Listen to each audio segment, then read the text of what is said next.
Buenas tardes, bienvenidos a la charla Libros y Librerías para los Irlandeses de Argentina, Mercado del Libro en Lengua Inglesa, Buenos Aires, 1844-1910. Durante la charla le solicitamos mantener sus micrófonos silenciados para evitar interferencias. El chat se encuentra activo para realizar preguntas y comentarios que le acercaremos a la disertante al finalizar la presentación. Bienvenidos a una nueva edición del ciclo Cultura y Estudios Irlandeses que se enmarca en la Cátedra Extracurricular de Estudios Irlandeses Dermot Keogh de la Escuela de Lenguas Modernas, creada en 2015 y auspiciada por la Embajada de Irlanda en la Argentina. Tal como se enuncia en los objetivos de la cátedra, se promueve la difusión de la cultura irlandesa en sus manifestaciones lingüísticas, literarias e históricas, y en las de los inmigrantes irlandeses en la Argentina y sus descendientes. La Asociación de Estudios Irlandeses del Sur se propone el estudio y difusión de Irlanda, su cultura, su lengua, su literatura, su arte, su historia y su sociedad, entre otros aspectos, en particular en relación con la diáspora en la región sur de América, el estudio de la vida de los irlandeses en la región, de sus descendientes y de las comunidades que fundaron, de sus aportes a las sociedades de la región y contribuir a la preservación de su identidad. El Centro de Estudios Salvador en Uruguay, dependiente de la Asociación Civil Universidad del Salvador, se encuentra al servicio de la difusión y de la cultura, como así también de la formación y capacitación de la comunidad. En conjunto, buscamos promover la difusión de los estudios irlandeses y a la vez propiciar un ámbito de reflexión y diálogo entre Irlanda y Argentina y la región, en virtud de los vínculos que nos unen desde la literatura, la historia, las relaciones internacionales y los estudios culturales.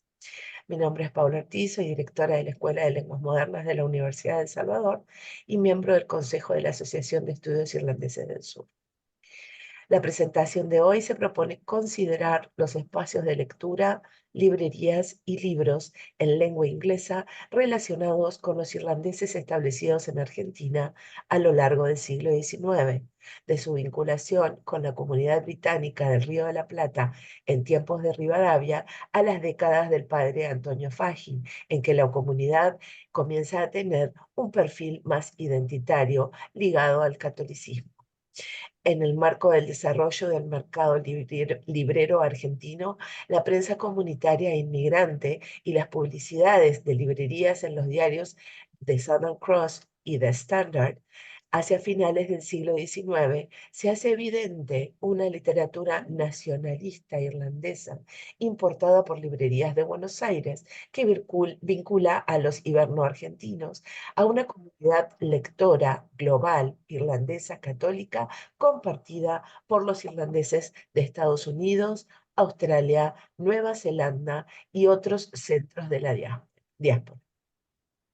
Le doy entonces la palabra a la doctora María Eugenia Cruzet, presidente de AEIS, Asociación de Estudios Irlandeses del Sur. Adelante, María Eugenia.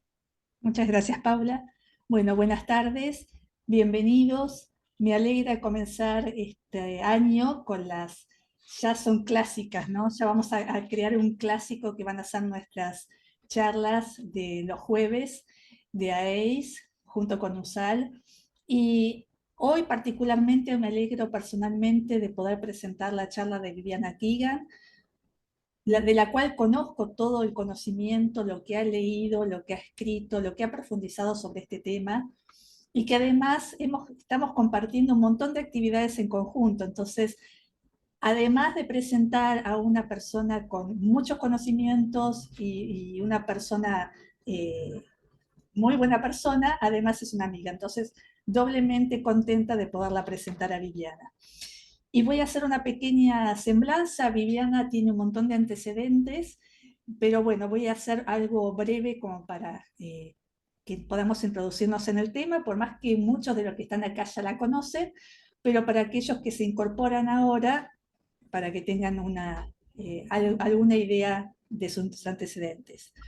Viviana Kiran es profesora de literatura por la Universidad de Buenos Aires y es diplomada en Infancia, Educación y Pedagogía por la Facultad Latinoamericana de Ciencias Sociales, Flaxo. Es codirectora y profesora de la Diplomatura Universitaria de Estudios Irlandeses de la Escuela de Lenguas Modernas de la Universidad de El Salvador.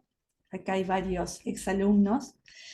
Participa del proyecto de investigación sobre identidad irlandesa en el diario comunitario de Southern Cross, que también comparto con ella. Es coordinadora del proyecto fotográfico Postales Irlandesas, dentro del marco de AEIS. Participó en congresos en Chile, Brasil, Irlanda y Argentina. Sus trabajos han sido publicados en Argentina, Brasil, Italia y Uruguay.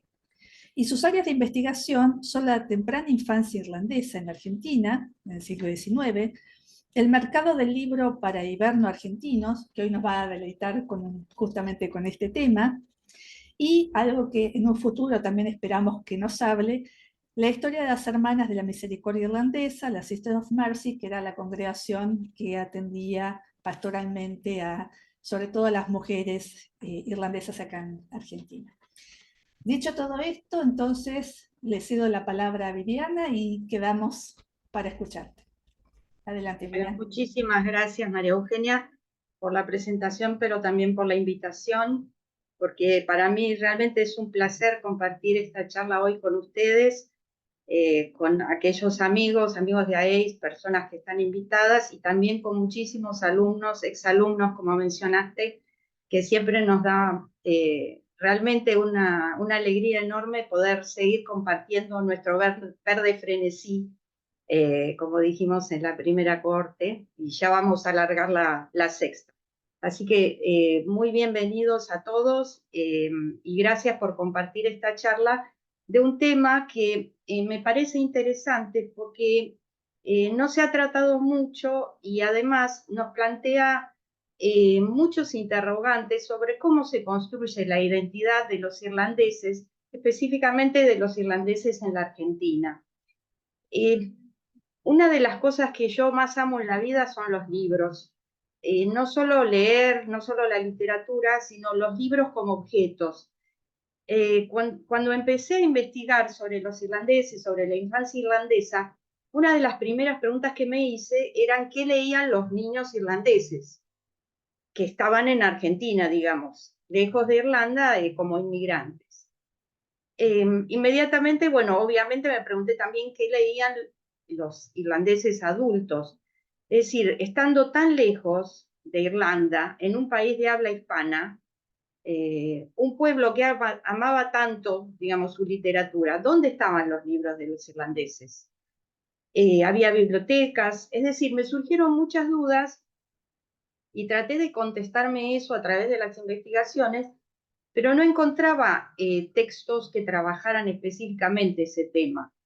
Por ejemplo, Juan José Delaney hace mención en sus libros y en sus trabajos, por ejemplo, a listas de libros que tenían los padres pasionistas en alguna biblioteca.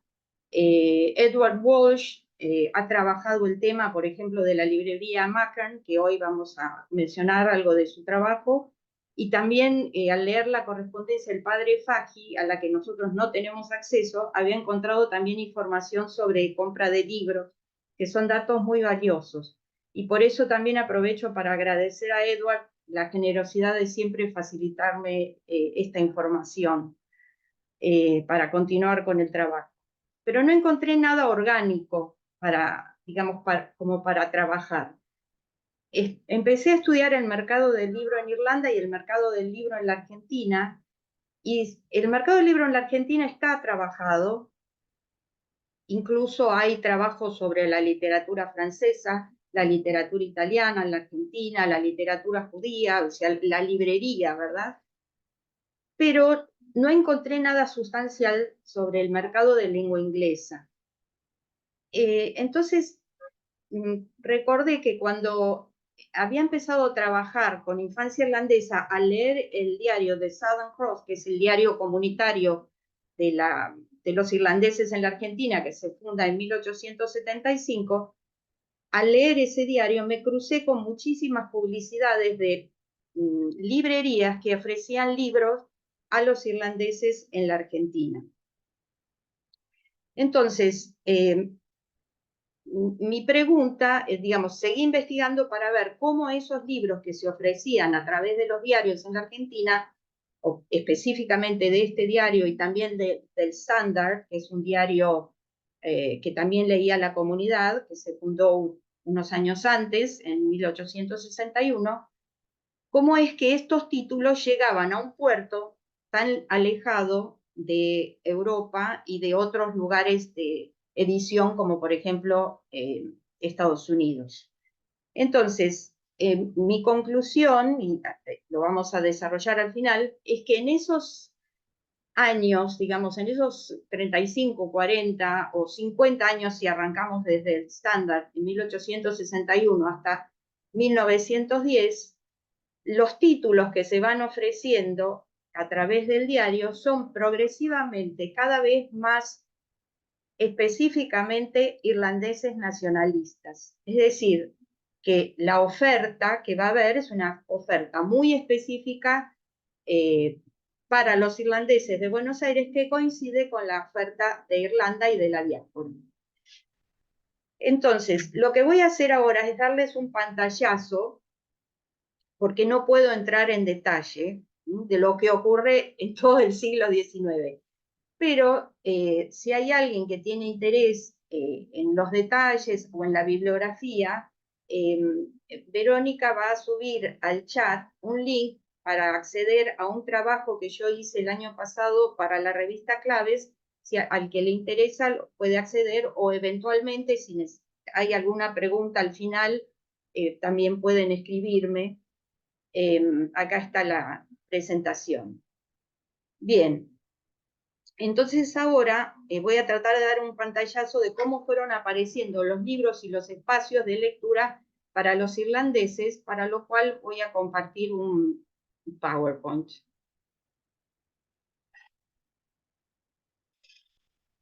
Bueno, un minutito, por favor.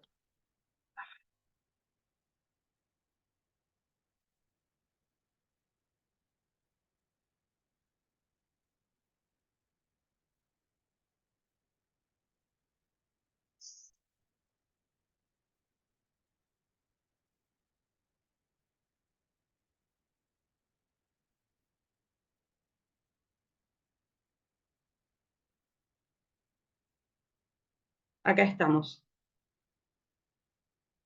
¿Lo ven? Sí, Vivi, se ve. Bien, Muy perfecto. Bueno, muchas gracias. Bien, entonces, vamos a empezar el primer pantallazo con lo que ocurría en el Río de la Plata hacia 1810-20.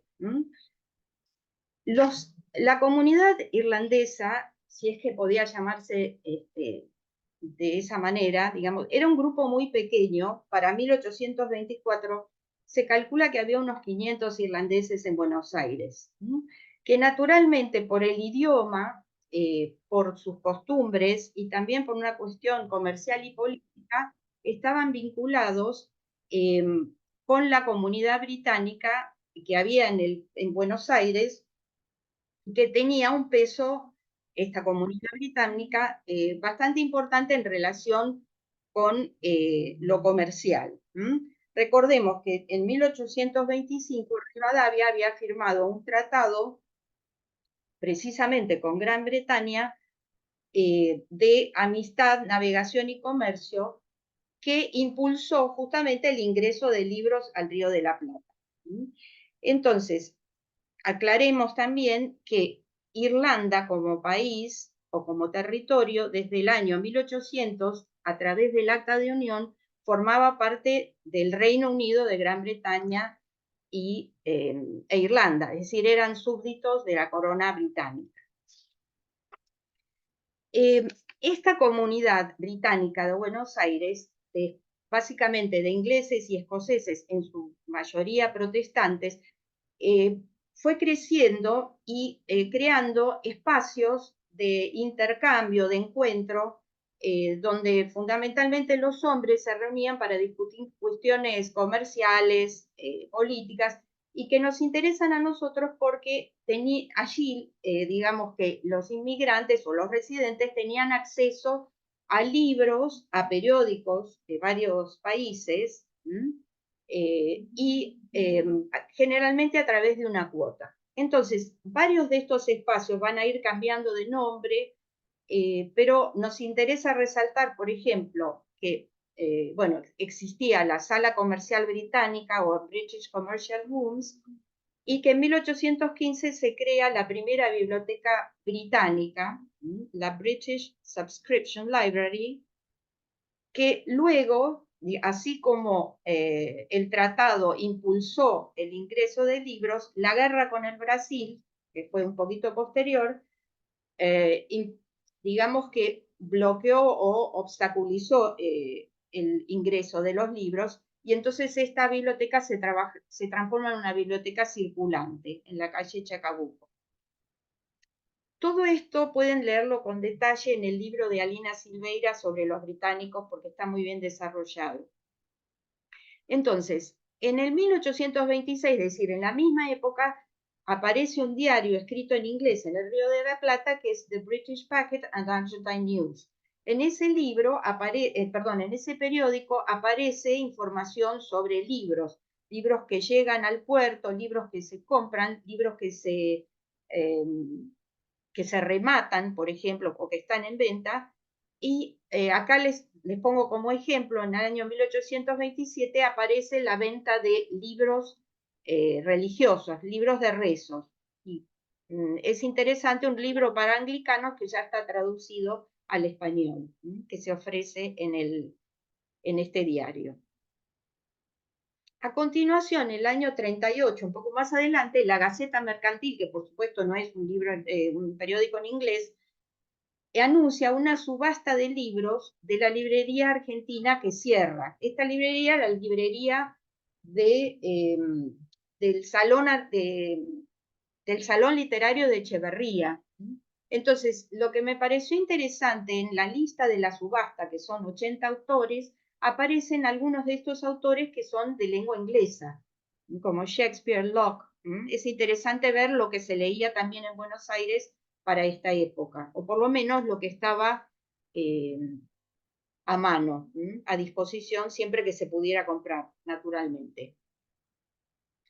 Aquí hay un dato que me pareció también relevante, y es que un bibliotecario de la ciudad de Buenos Aires, también librero, fue el abuelo materno de Cecilia Grierson. Tenemos muy poca información sobre la vida de Cecilia, la vida de su familia y sobre todo sobre este abuelo. Sabemos que se llamaba John Duffy, que llegó de Irlanda ya siendo un hombre grande, porque tenía más de 50 años, no era un joven, llegó con toda la familia, puso una librería que por lo menos para 1863 ya estaba a su cargo, y también fue bibliotecario de una de esas bibliotecas británicas, la Buenos Aires British Library, que estaba en la Recoba Nueva de la Plaza de Mayo, que era una biblioteca famosa. Este dato lo traigo a colación no solo por el tema de los libros, sino porque me parece relevante para la vida de Cecilia Grierson, de la que hablamos poco, porque evidentemente tener un abuelo librero y bibliotecario, de alguna manera, en forma indirecta, debe haber influido en la vida de Cecilia y en el amor por la cultura, por la educación y también justamente por el hecho de que se dedicó a ser maestra, tanto ella como su madre, ella en especial desde muy jovencita. Entonces, John Duffy, el abuelo de Cecilia, también fue librero y bibliotecario en Buenos Aires. Un poquito más adelante, en el 49, llegan a Buenos Aires dos hermanos Macker, luego se va a agregar un tercero, primero llegan Hector y George, y luego se agrega William, y van a tener una librería que fue una librería punto de encuentro de la comunidad británica en Buenos Aires.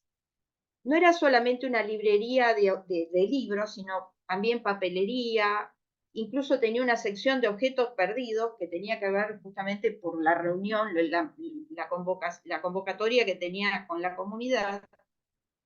Pero aquí aclaro que no era la oferta específicamente irlandesa, sino que era de una literatura más general. Acá a la derecha tenemos algunos autores o títulos y digamos que se trata de clásicos, pero los Macklin en particular nunca tuvieron una literatura nacionalista irlandesa para ofrecer a la comunidad en especial, como sí ocurrió con otras librerías. También quería comentarles que un poco más adelante los Macklin fueron agentes de una librería de Londres muy importante, una librería de libros antiguos, libros clásicos, que tenía clientes muy distinguidos como el primer ministro inglés o nobles, es decir, personas con mucho dinero para acceder a los libros. Y en esta década de 1880 a 1891, los Macklin reciben libros importados desde la librería Quaritch, de Bernard Quaritch en Londres, y se encuentran muchas veces con un problema que afecta también a otras diásporas que están muy alejadas de Europa. Es decir, los libros que les mandan no son necesariamente los libros que la gente quiere leer. Esto mismo ocurre, por ejemplo, en Australia. Entonces, les cito de un artículo que escribe Edward Walsh. Macklin le dice a este Quaritch que le está mandando los libros: el círculo de compradores de libros en esta ciudad es limitado. La gente se le queja por los títulos que manda.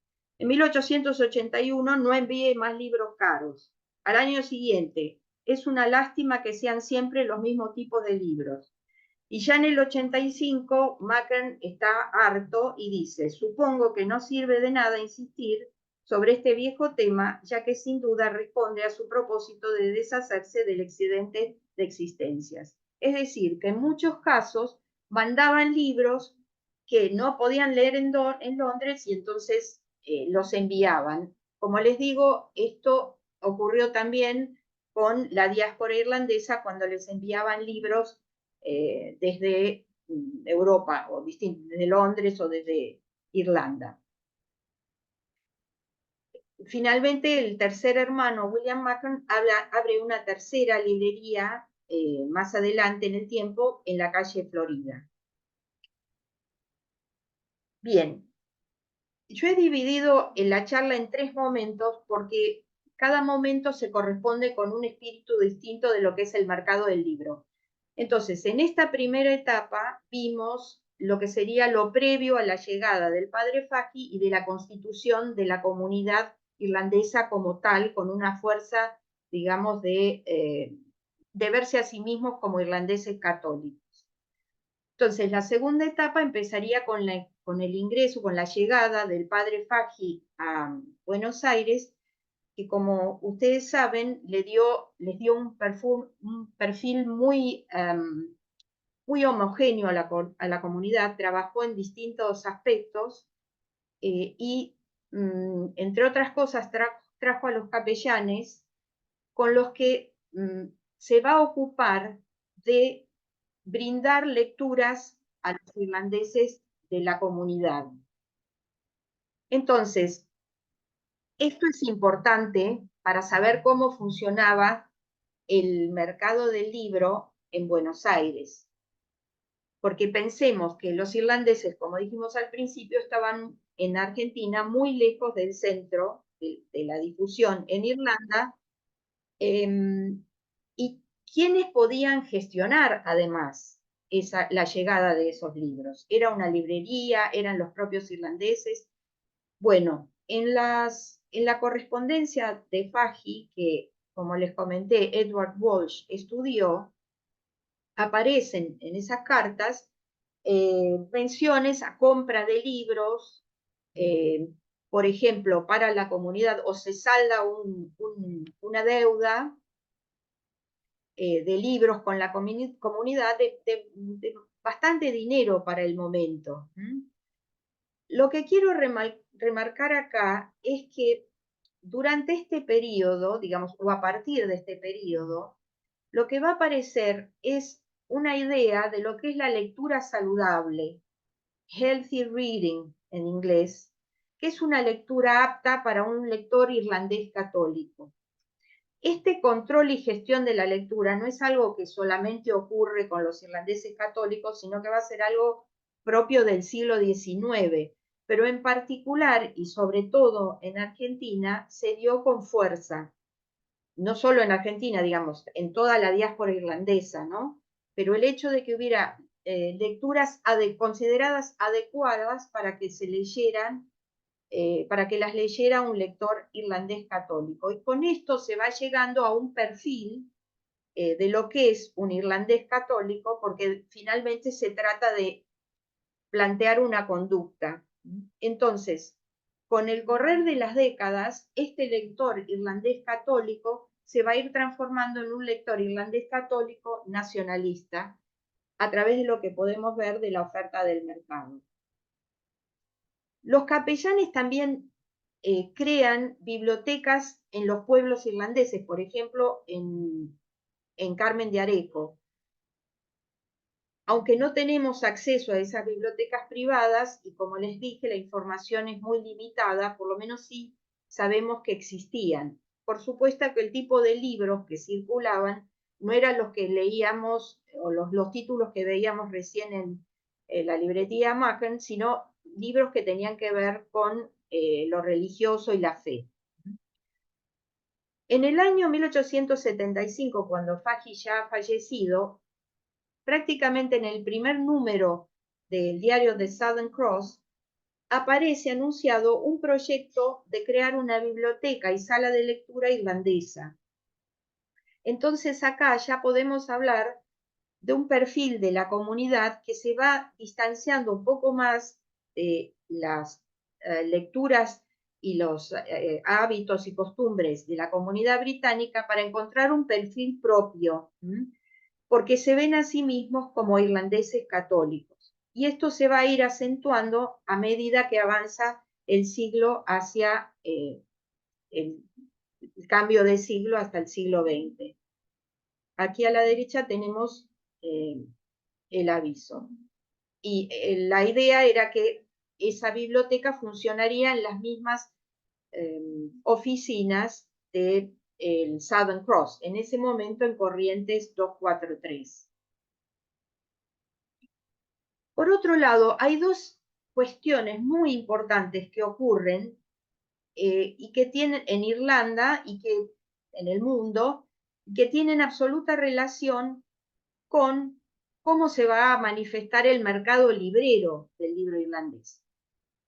Por un lado, sabemos que hacia mediados del siglo XIX, en 1845, la hambruna, la gran hambruna que se produce en Irlanda, va a producir, entre otras causas trágicas, la emigración en masa de irlandeses a distintos puntos del planeta.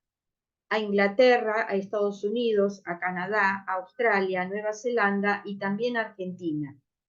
Ese movimiento, ese flujo masivo de personas que se instalan en distintos continentes al mismo tiempo, va a generar una demanda de libros naturalmente para el ejercicio de la fe, digamos, de su catolicismo, porque en su gran mayoría eran católicos, pero también una demanda de libros de enseñanza y una demanda de libros, digamos así, de entretenimiento. Entonces, eso pone en movimiento un mercado del libro que se articula sobre redes previas de distribución, que son en ese momento las redes del Imperio Británico. Es decir, no puedo pensar en que me lleguen libros si no existe antes una ruta marítima que me va a acercar el barco al puerto. Entonces, tengo que pensar que en principio la diáspora irlandesa consigue esos libros a través de las redes de distribución que existen ya en el Imperio Británico, que va a Australia, que va a Nueva Zelanda, que va a Estados Unidos y que llega a Canadá, aunque ya no son colonias. pero las redes como tales, las redes marítimas de distribución existen previamente. Con el avance del transporte, del ferrocarril, el avance marítimo, a través de, por ejemplo, de Europa, se va a establecer un flujo más acelerado, digamos, de esa distribución. Pensemos, por ejemplo, que para llegar a Australia desde Europa, pasaron a tardar de 6 meses a 3 meses con el avance del ferrocarril que va por el interior de Europa. Entonces, todo eso tiene que ver con la demanda y con la oferta que hay para dar una respuesta a esa demanda. Entonces, los avances en los transportes y también la necesidad de un sistema financiero que sea estable entre varios países y que se da generalmente a través del valor internacional del oro. Entonces, son elementos que no hacen estrictamente al lector del libro, pero que implican la articulación de un mercado muy complejo para que un libro llegue a un puerto.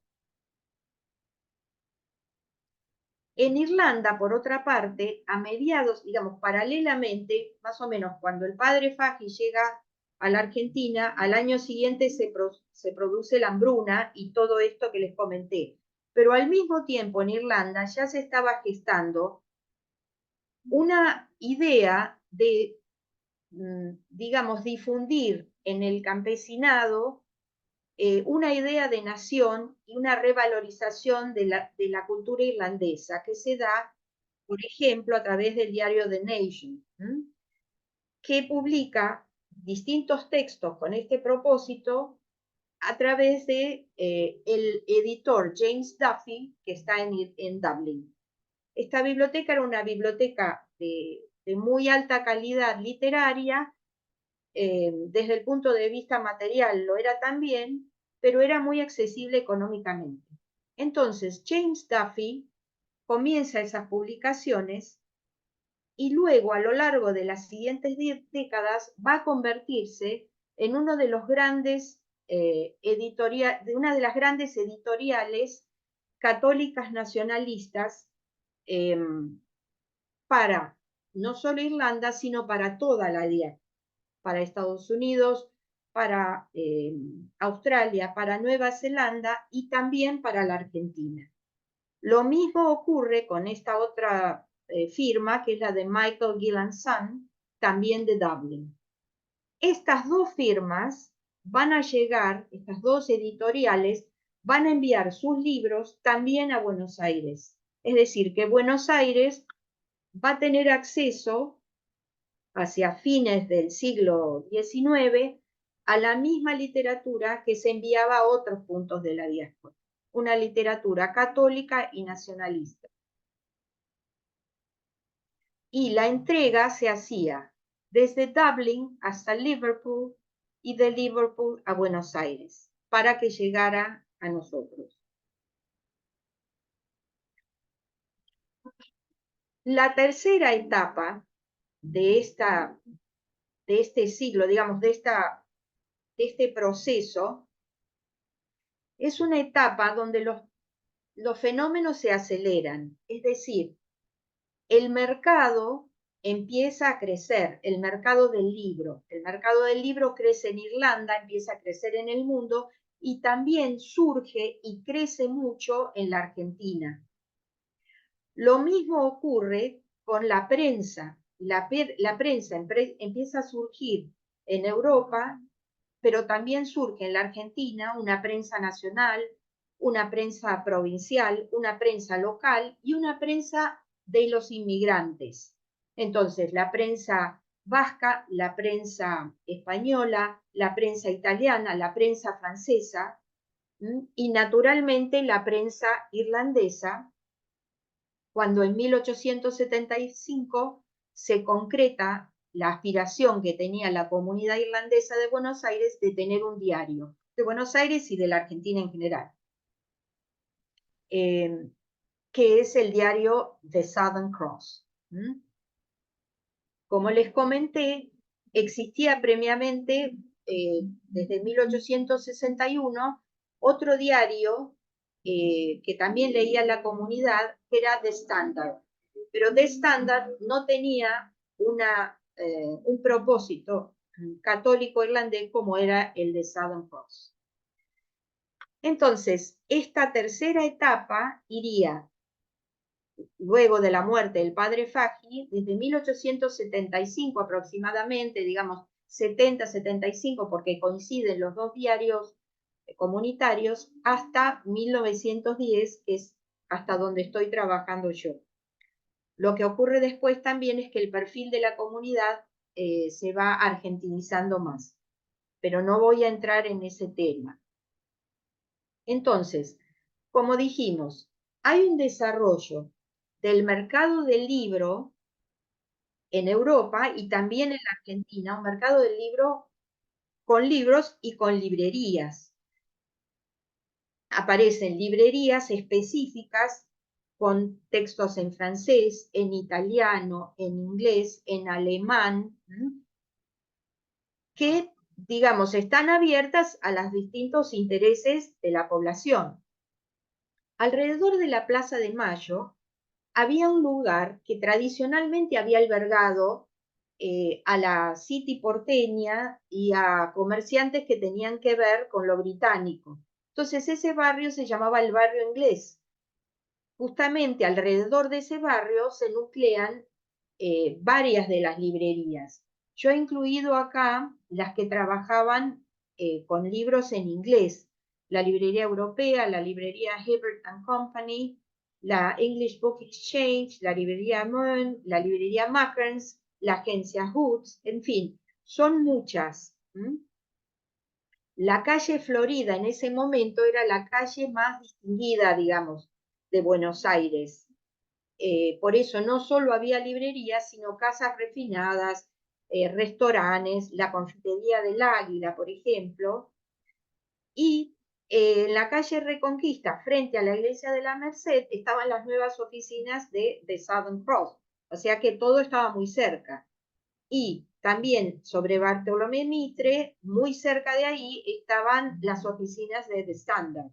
Es decir, que era como un pequeño microcosmos de lengua inglesa, si queremos, que además, digamos, de esas librerías, también había librerías francesas, porque no nos olvidemos que en ese momento la sociedad argentina, la alta sociedad argentina, era muy francófila, entonces se leía mucho en francés, estaban muy interesados en la cultura francesa, entonces también había librerías francesas, pero también librerías italianas y de otros idiomas. Es muy interesante porque las librerías que hay en Buenos Aires llaman la atención en un momento, a ver si encuentro la frase, del poeta Rubén Darío, que está en Madrid y se queja de que en Madrid no hay ninguna librería como la de Europea, la Juan o la de Peuser en Buenos Aires. Entonces, realmente es muy rico. A mí, personalmente, cuando lo investigué me llamó mucho la atención. Ahora les voy a mostrar, para que vean acá, la cantidad de cosas que se ofrecían, de revistas, de periódicos y de libros. Por ejemplo, esto es de 1875. En realidad es una sola columna del diario, pero yo la fragmenté porque era imposible. Fíjense la cantidad de diarios, por ejemplo, 3 diarios de Dublín. Revistas especializadas como, por ejemplo, The Lancet o algo que tuviera que ver con la ingeniería, revistas para mujeres, revistas infantiles, revistas de moda.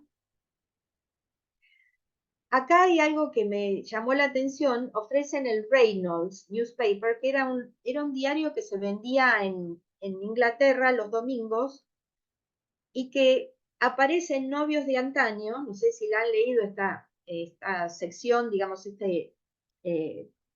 pequeña obra de María Elena sobre la correspondencia que tuvo su abuela inglesa con el padre que había quedado en Inglaterra, y ahí la abuela de María Elena le pide a su papá, o sea, el bisabuelo de María Elena, que por favor le envíe los Reynolds porque en Buenos Aires no se consiguen o son muy caros. Entonces ahí vamos a otro punto, es que todo esto que uno ve anunciado puede ser muy interesante, pero fíjense las 3 cifras que acompañan a cada uno de los ítems. Si 3 cifras no puede ser barato en ninguna moneda. Pero bueno, pero estaba esa posibilidad de acceder y por supuesto por suscripción. Porque ¿qué es lo que ocurre? A ver, antes de pasar a la siguiente, quiero mostrarles acá, fíjense también de Estados Unidos, revistas de la editorial Harper, que luego se va a convertir con el tiempo en HarperCollins, que muchos de ustedes conocerán, revistas que son en ese momento las revistas que se leen en otros países, digamos, son revistas muy populares. Acá, por ejemplo, tienen a la izquierda una oferta de novelas. Si ustedes se fijan en los títulos, yo creo que uno no puede reconocer casi a ninguna, porque eran novelas seguramente de corte romántico que el padre Faggi y los capellanes odiaban. Y bueno, sí tenemos, por ejemplo, otra oferta también, que eran clásicos como Dickens, que aparece siempre, o Walter Scott, novela histórica, Fenimore Cooper y Anthony Trollope, que es un irlandés, y estos 3 sí son característicos autores irlandeses del siglo XIX. También libros para niños. Y esto a la derecha que se me ocurrió incluir es algo que es difícil de ver, pero es la propaganda de uno de los libros de William Bulfing, que se podía comprar en 1907, es decir, más adelante, en una de las librerías, que era más bien una imprenta, pero es la propaganda de uno de los libros de Bulfing. Fíjense, el libro de Bulfing cuesta 1,35, es decir, un dígito y unos centavos. Bien, tenemos acá también una mención, esto que me pareció interesante, la librería inglesa de los Mackern, en 1881, fíjense, ofrece los 2 tomos de los libros de Alicia en el País de las Maravillas y A través del espejo, ¿no? Los libros de Lewis Carroll, que son libros impensados para aparecer como oferta librera en The Southern Cross. Cada vez se vuelve más específico en el diario católico irlandés la oferta, más específica la oferta de libros. Entonces, estos son a la izquierda los que se vendían, por ejemplo, en The Standard.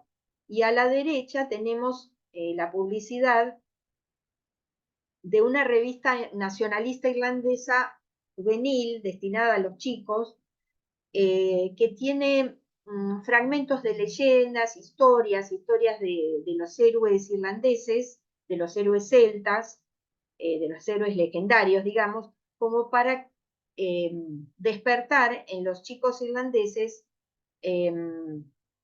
un amor por Irlanda y por la cultura irlandesa. Bueno, este tipo de material se conseguía en Buenos Aires en ese momento, lo cual no es menor porque da indicios de qué cosas podían tener interés para los lectores. Acá les voy a mostrar la oferta de una de las grandes librerías de Buenos Aires, que realmente debe haber sido una librería muy grande, porque por empezar tenía departamentos en 5 idiomas, es decir, tenía libros en inglés, en francés, en italiano, en español y en alemán. Era la librería europea de Louis Jacobsen, que se fundó en 1869, es decir, más o menos para la misma época que surge todo el mercado librero en Buenos Aires y que surgen justamente los 2 diarios irlandeses. Desde el primer número, Jacobsen, el dueño de la librería europea, publica en The Southern Cross libros para irlandeses. Ahora, lo curioso y que me pareció muy significativo, porque Jacobsen era una persona, era un librero profesional que había estudiado en Leipzig, que había trabajado en Hachette en Francia, es decir, no era un improvisado, conocía su oficio. Entonces, él tiene una oferta específica para los lectores del Southern Cross, que son los irlandeses católicos. Esa oferta es una oferta de temática nacionalista que trae libros de historia de Irlanda, oratoria patriótica, por ejemplo, de O'Connell o de otros héroes de la independencia, digamos así, o de la lucha de la independencia, antología de poemas nacionalistas, canciones, que eso es algo que era muy tradicional, las canciones de los irlandeses, y sobre todo la distribución de Thomas Moore, que fue muy, muy popular en toda la diáspora y en Europa también, novelas y cuentos de diferentes autores, pero si yo les pido que ustedes se fijen en estos títulos o tratando de ver los autores, se van a encontrar con que no son autores conocidos, porque son autores propios del nacionalismo irlandés y de este tipo de literatura. Entonces, para este diario de Southern Cross, la europea tenía esta oferta. Para el Standard, que era un diario más abierto, que no tenía un perfil católico y menos nacionalista, digamos, más británico, la librería europea de Jacobsen tenía una oferta absolutamente diferente. Ahora, los irlandeses eran clientes especiales para Jacobsen, que les hacía los envíos al campo a partir de los pedidos que le hicieran con los catálogos, porque el mercado lo que trae, el desarrollo del mercado es también el pedido por catálogo, porque cada vez es más grande el mercado y entonces es más fácil, digamos, estar al día con lo que se vende a través del catálogo. Entonces, esta es una de las librerías que ofrece libros para irlandeses y ahora les voy a mostrar otra que es la librería irlandesa, que se llama Our Boys, o sea, Nuestros Muchachos, que es una librería que se funda primero, digamos, es librería bazar, porque vende también otros objetos, como por ejemplo pipas, que tienen que ver con lo irlandés y juntar dinero para la escuela de los varones, que era irlandeses, que era la escuela del Instituto Faggi.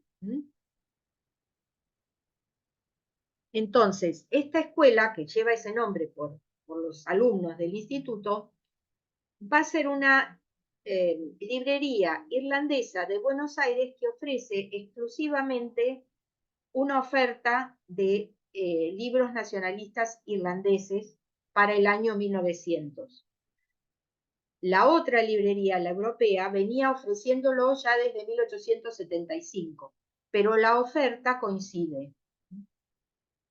Los editores que trabajan ambas librerías son los mismos editores que distribuyen hacia el resto de la diáspora, es decir, hacia Estados Unidos, hacia Australia, hacia Nueva Zelanda. Y lo que a mí me sorprendió es que cuando uno empieza a trabajar, a investigar sobre cómo funcionaba el mercado, Buenos Aires, que estaba tan alejada de Irlanda, recibía la misma información, digamos, los mismos títulos, los mismos periódicos irlandeses y los mismos autores que podía recibir un irlandés que estaba, como les digo, en Australia, en Nueva Zelanda, en Estados Unidos o en Canadá. Eso funcionó así porque lo que ocurría era que existía un mercado para la diáspora. Buenos Aires estaba integrado dentro de ese mercado. Lo que sí me resulta muy significativo es el hecho de que los irlandeses que habían emigrado, digamos, la diáspora, no importa dónde viviera, todos tenían acceso a la misma literatura. Y los diarios formaban parte de esa organización, de esa red de contactos, red de distribución, porque los diarios ofrecían las publicidades, pero además los diarios católicos irlandeses intercambiaban información entre sí que aparecía en diarios de diferentes lugares de la diáspora. O sea, en Buenos Aires podían aparecer noticias de los diarios de Estados Unidos, de Australia, en Australia de Buenos Aires y etcétera. Es decir, que esa red funcionaba en todo el mundo al mismo tiempo. Eso es lo que me resultó realmente llamativo y significativo, por lo que tiene que ver con la construcción de la identidad, porque entonces estamos hablando de que al mismo tiempo todos los irlandeses, no sé si leían, porque esta es la oferta, pero sí podían tener acceso a una misma literatura que tenía un perfil de lo que era ser un irlandés en la diáspora. Entonces, esa construcción estaba apoyada en las redes de distribución del mercado librero irlandés católico, en los diarios irlandeses que surgían en cada uno de los lugares de la diáspora y en la literatura nacional que se distribuía.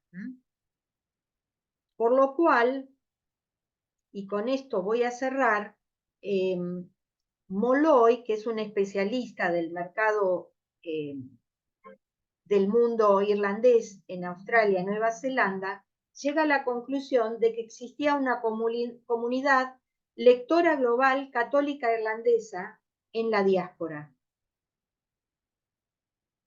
Al comparar, digamos, los títulos que ofrece Molloy con los que hay en nuestra comunidad, yo llegué a la conclusión de que la comunidad iberno-argentina estaba incluida dentro de esa comunidad lectora porque también llegaban a Buenos Aires esos títulos. Como les digo, yo pude trabajar sobre lo que ofrecían las publicidades. Eso no significa que la gente leyera todo lo que se vendía, porque justamente lo más difícil en el mercado librero, en la investigación, es reconstruir el mercado o el campo de la recepción. Pero no creo que un librero profesional pagara publicidad durante 35 años por lo menos para que alguien no le comprara. Es decir, que eso nos da indicio de que había una demanda y una oferta. Me pareció, digamos, significativa la conclusión en relación con el tema de los irlandeses y su identidad desde Buenos Aires. Les agradezco mucho la presencia y les dejo el mail si alguien tiene interés por escribirme o consultarme algo en particular.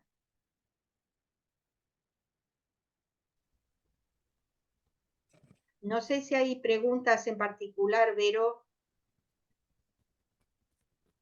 Mira, Vivi, no hubo preguntas en el chat, pero abrimos ahora un espacio para que los que quieran, perdón, puedan hacerlas. Si quieren pueden activar sus micrófonos, pero lo que les pedimos para ordenarnos es levantar la mano. Y eso se puede hacer en el menú, en la sección reacciones, pueden pulsar levantar la mano y ahí yo les doy la palabra, así no nos pisamos unos con otros. Vero, permiso. Igual, Sí. sí, aprovecho y le agradezco a Viviana, en nombre de AES, por la charla, que fue súper interesante y que nos abrió un mundo de posibilidades para ir pensando y para seguir investigando. Gracias. Y a mí me surge la primera pregunta, porque vos decís que se crea toda una literatura para la diáspora. ¿Y esa literatura para la diáspora es distinta a la literatura que estaba en Irlanda para los irlandeses? ¿O es la misma que se replica? Tal vez yo no me expliqué bien. Esa literatura se produce en Irlanda, por ejemplo, empieza con el The Nation, esa idea de nación, entonces va surgiendo en Irlanda, hay un debate muy fuerte sobre lo que es la literatura nacional como manera de buscar una identidad propia en Irlanda. Entonces aparecen Yeats, aparece Gay Van Duffy, aparecen varias personas, varias figuras y es un debate muy intenso que se da justamente en las últimas décadas del siglo XIX. Entonces, esto se da paralelamente, este debate se da también con una cuestión política que es la que va a llevar luego a la independencia. Entonces, ambas cosas, eso que se llama la literatura nacional, es esa literatura que, como decían los escritores del diario The Nation, pueden provocar o hacer sentir una idea de nación en el campesino que no tiene cultura sobre, no tiene idea de lo grande que ha sido la cultura irlandesa. En ese sentido, por eso nace en esos emprendimientos editoriales en Irlanda, pero luego por la gran demanda se extiende a toda la diáspora. Eso es lo que quise decir. Y gracias por la pregunta, porque entonces ahí tengo posibilidad de aclararlo. Gracias, muy clarito. Gracias, Vivi. Le doy la palabra a Mónica. Sí, hola Mónica, ¿cómo estás? Hola Vivi, muchas gracias, muy interesante, súper interesante. Y hace 10 días atrás escribimos con dos colegas, una de ellas Andrea, Juana, un trabajo sobre las cartas de Agnes Hoare en Novios de Antaño. Claro. Y me llamaba la atención y lo asocié, bueno, vos hiciste una mención al libro de María Elena Walsh. Agnes siempre en las cartas eran personas de escasos recursos. Claro. Ella no nombra que pudiese, no nombra al menos en las cartas que están en el libro, ¿no? Que pudiese acceder a esos libros, pero sí, constantemente está pidiendo a sus parientes en Reino Unido, Reynolds, Lloyds, para continuar, y le manda The Standard, The Southern Cross, como tal vez ese mercado, lo que vos pudiste averiguar, estaba como dividido entre las personas que podían acceder a esos libros con los precios de Buenos Aires y los que no podían y recurrían a la correspondencia, ¿no? A lo que les pudieran enviar sus familiares. Además, hay una cuestión que es tal cual lo que vos decís, ella se queja durante toda el relato en esas cartas de que a veces se pierde lo que le manda el padre. Es muy interesante, yo no sé porque no he llegado a esa información. Y por otro lado, Buenos Aires, no sé si puede o no, y esto no lo digo con ironía, considerarse parte de un puerto digamos, de la colonia británica. Porque cuando se expande el imperio británico, una de las posibilidades que tienen los que habitan en la diáspora es que los diarios para circular tienen un precio muy económico. Entonces, por ejemplo, alguien que vive en Estados Unidos manda a sus parientes en Irlanda un diario por un valor mínimo, por correo, y el que está en Irlanda le vuelve a mandar otro. Entonces hay un cruce de información que es muy interesante y muy rico, porque entonces los diarios también circulan. En toda la diáspora fue así, a partir digamos, de un momento determinado. Pero es tal cual lo que vos decís, por eso formaría parte también del campo de la recepción, que como les decía, es tan difícil de reconstruir sin tener acceso, por ejemplo, a las bibliotecas particulares o a bibliotecas de instituciones. No he tenido éxito con eso.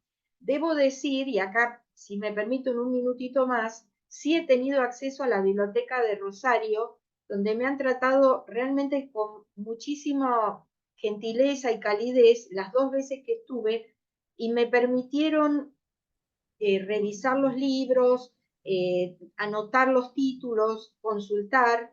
Y quiero destacar también que la biblioteca de la Asociación Católica de San Patricio de Rosario y la del Colegio San Patricio, que pertenece a la asociación, han tomado hace unos años, antes de la pandemia, a un bibliotecario especializado que está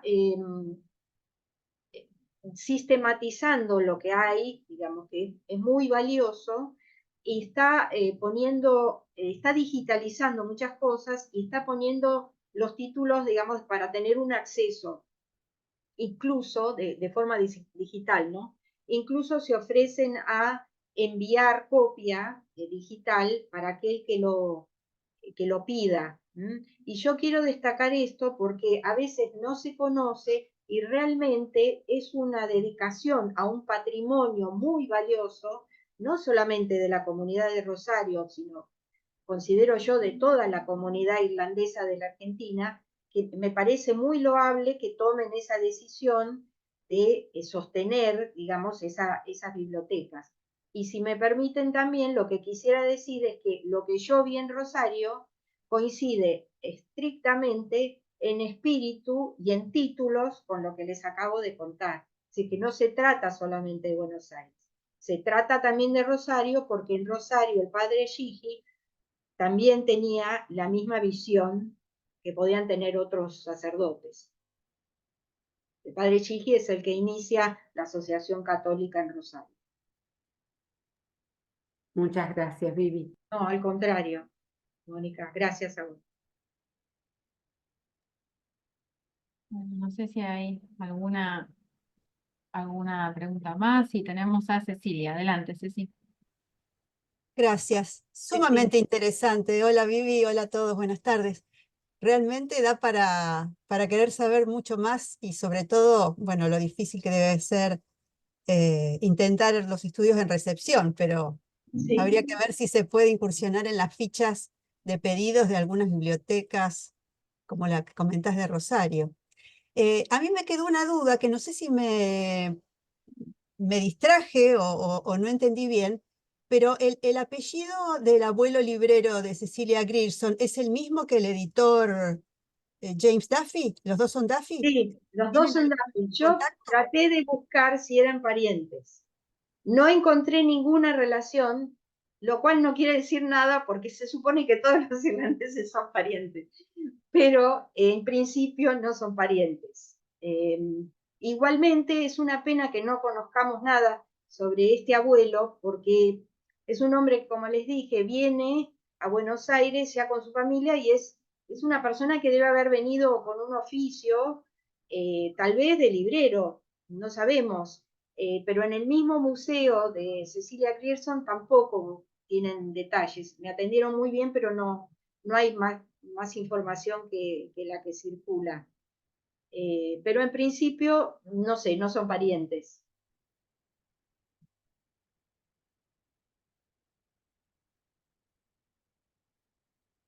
A ver, acá hay una pregunta. Sí, hay una pregunta. Sí, te la leo, Vivi. Dice, ¿tuvieron respuestas los Markers sobre su reclamo de que no envíen los mismos libros a los británicos en la primera etapa de lectura en lengua inglesa? Y aparentemente no tuvieron mucho éxito. Si bien los libros se vendían y tenían, eso está muy bien en el artículo que salió en The Southern Cross en 2012 sobre la librería, este artículo que escribió Edward Walsh, que justamente me lo envió porque yo no lo conseguía, me lo envió por correo. Y aparentemente los libros sí, no es que él no vendía, pero nunca sabía lo que le iban a mandar, porque aunque él pidiera algo en especial, llegaban baúles al puerto y cuando lo abría se encontraba con que a lo mejor no era lo que esperaba. Y como esto se hacía también en una subasta, era bastante complejo. Pero como artículo es muy interesante porque muestra todas las bambalinas de lo que es el mercado del libro en esa época, que ya es avanzado porque ya existe un mercado librero importante, pero en 1880, 1891. Y bueno, no sé, pobre Macken, creo que falleció en el intento porque de hecho él fallece y después no hay más correspondencia, por eso termina ahí el artículo de Edward Walsh. Bueno, gracias, Liliana. No, a vos, Marcela, muchas gracias. Justin, Justin, ¿cómo estás, Justin? ¿Qué tal? está silenciado, Justin. No te escuchamos. Perdón, buenas tardes a todos. ¿Qué tal? Muchísimas gracias, Viviana. Realmente es sumamente interesante. Gracias. El tema, a mí me llama la atención la proporción de títulos religiosos dentro de los títulos en venta. Sería interesante saber si eso fue algo particular de la comunidad aquí en la Argentina comparado con otras comunidades irlandesas en otros países. Pero fascinante ver la proporción entre los títulos, la proporción, digamos, de títulos religiosos. Obviamente, muchos de los compradores fueron también los mismos capellanes Claro. que hayan, y eso habrá influenciado, supongo. Sobre el tema de McKearns y el artículo de Edward, no sé si Edward está con nosotros, pero me acuerdo bien ese artículo. Él escribió también sobre la pérdida de libros en la aduana. Claro, hay otro artículo también, sí. También sobre las Biblias que fueron enviadas y vendidos, pero que desaparecieron, y los intentos de McKern de buscar a través de sus contactos el paradero de los libros y las Biblias perdidas. No sé si ha salido eso también como tema en la correspondencia. Es que sí, sí, no sé si en la correspondencia del padre Faggi, en el artículo sí lo leí. La correspondencia de Faggi muestra, por ejemplo, que Faggi se ocupaba de o comprar él los libros o mandar a alguien con dinero para que lo trajera. Por ejemplo, compraba los libros para las Sisters of Mercy, y eso es un dato interesantísimo, porque yo Claro. siempre me pregunté cómo funcionaba la escuela, con qué libros, ¿no? Y respecto de lo que decís de los textos religiosos, es muy interesante porque hay una mención a una editorial católica muy importante en Irlanda, que hoy se llama Veritas, que la Society for the Truth, the Catholic Truth, que en Irlanda hoy en día sigue, digamos, suministrando los libros a las escuelas, y que en ese momento se vendía en Buenos Aires exclusivamente en la librería irlandesa Our Boys. Pero además en el Southern Cross, y esto lo dejo como un dato simplemente interesante, por ejemplo, Bulfing, que era el director, en algún momento, en algún artículo, promociona textos religiosos que se vendían en las iglesias de Buenos Aires en español. Entonces, digamos, no es solo lo que se escribe en inglés, sino que él también está proporcionando información, o digamos, alentando a la población a leer en castellano, porque muchos ya leían, o los hijos, folletos, digamos, algo parecido a lo que the Society for the Catholic Truth vendía en inglés. Bueno, existía algo parecido en las iglesias de Buenos Aires. Ese tema también es fascinante. No quise entrar porque es muy específico y es muy largo también, pero es muy interesante. Fascinante, muchas gracias, Vivian. No, al contrario, Justin. ¿Quieren? Jeremías, ¿sí? Sí, Vivi, ¿cómo ¿Qué andan? tal, Buenas Jere? ¿Cómo tardes a estás? todos. La verdad que muy interesante, muchas gracias. Gracias. Tenía una pregunta con respecto a sectores sociales dentro de la comunidad irlandesa que tenían la posibilidad de acceder a esta clase de literatura nacionalista barra religiosa. ¿Qué diferencias había entre el ámbito rural y el ámbito de la ciudad, por ejemplo? Si en el ámbito rural también llegaban esta clase de literatura. Mira, eso es difícil de responder, pero sí tengo elementos para elaborar, difícil por el tema de las fuentes, como comenté antes. Pero en principio, los capellanes, por ese mismo motivo, generaban bibliotecas circulantes en las distintas comunidades. Eso lo comenta, por ejemplo, Roberto Landaburu. Yo no he tenido otra información más que la de Landaburu sobre ese tema, pero es probable que fuera así porque, como decía Justin recién, los capellanes también compraban libros. Por ejemplo, en Rosario hay muchos libros que es evidente que eran para los capellanes, y donde había un seminario como en Capilla del Señor, también había muchos libros. Entonces, el acceso que tenían los que no podían comprar, y ese también era un problema del que tenían conciencia los sacerdotes, era que los que no tenían dinero también pudieran acceder a las lecturas. Mi idea es que los que sí tenían dinero como para comprar todos los libros que quisieran, probablemente compraran del Southern Cross, digamos, de la lista del Southern Cross, pero muchos también de estándar, porque no necesariamente hacían lo que les decían que tenían que hacer los sacerdotes, porque eso es parte del ser humano. Entonces, por eso digo que es muy difícil pensar cómo se leía o qué es lo que se leyó, pero sí lo que se ofreció. Porque eso también ocurrió, eso se ve bien, por ejemplo, en los diarios, como va creciendo el mercado de consumo, los diarios, no solo el Southern Cross, el Standard, sino todos los diarios de Buenos Aires y de Europa, empiezan a traer publicidad de muchos objetos. Y ahí es donde también se establece una diferencia entre el que lo puede comprar y el que no lo puede comprar, digamos. Pero la propaganda es la misma.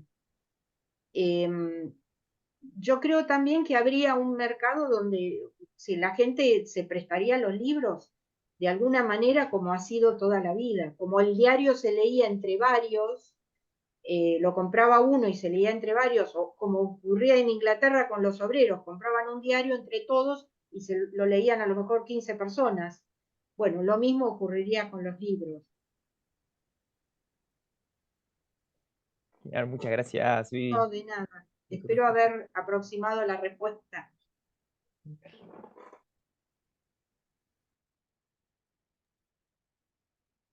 Bueno, No sé si muchas gracias. Creo que ya no hay más preguntas, por lo menos no hay más manitos levantadas ni consultas en el chat. Igual creo que, bueno, como siempre, Vivi, has ofrecido una charla con mucho rigor de investigación, pero a la vez didáctica y amena, que es lo que te caracteriza, ¿no? Siempre con esos PowerPoint que la verdad que yo admiro. Así que, bueno, muchas gracias. Si me permitís, Vero, quiero Sí. decir, solamente quiero saludar y agradecerles muchísimo a todos la presencia.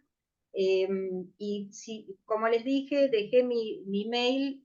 Si alguien tiene interés en consultarme algo en particular, no tengo ningún inconveniente. O si necesitan alguno de los artículos. Bien, y Aquí aprovecho, sí, gracias. aprovecho la pregunta de Carolina, que bueno, también para avisarte, Vivi, que hubo algunos ausentes con aviso, que me han avisado que no han podido estar algunos a último momento, pero sí quedan grabadas todas las charlas de AACE en Usar Lenguas en YouTube.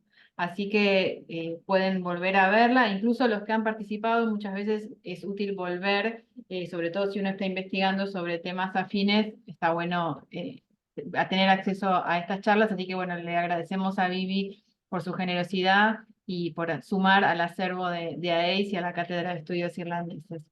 Así que bueno, muchas gracias. Gracias a todos, gracias. Gracias. Y yo les quería comentar que hay una próxima actividad en Navarro, ¿sí? Provincia de Buenos Aires, auspiciada por nuestra asociación. Esta actividad va a ser el 13 de abril a las 18 horas. Se llama Tréboles y Robles, Caminos Entrecruzados de Irlandeses y Vascos en Argentina. Acá estoy compartiendo el afiche. Y va a disertar María Eugenia. Así que están todos invitados. Es un poquito lejos, Navarro, provincia de Buenos Aires, pero vale la pena, es un sábado, así que los que puedan, sé que algunos tienen algunos compromisos, me incluyo, pero bueno, quizás algún otro se puede acercar y disfrutar de este encuentro, que también va a tener su parte también de música, comida y demás, así que primero la parte más académica y después la parte más de esparcimiento. Así que bueno, eso, y bueno, como siempre, invitarlos a seguirnos en nuestras redes sociales. También si quieren contactarnos, nos escriben un mail para pedirnos ya sea el acceso a las grabaciones o el mail de Vivi, si no lo pudieron anotar. Así que estamos siempre dispuestos a seguir difundiendo la cultura y los estudios irlandeses. Así que bueno, gracias de nuevo por la presencia y nos estaremos viendo en las próximas actividades. Gracias. Hasta pronto.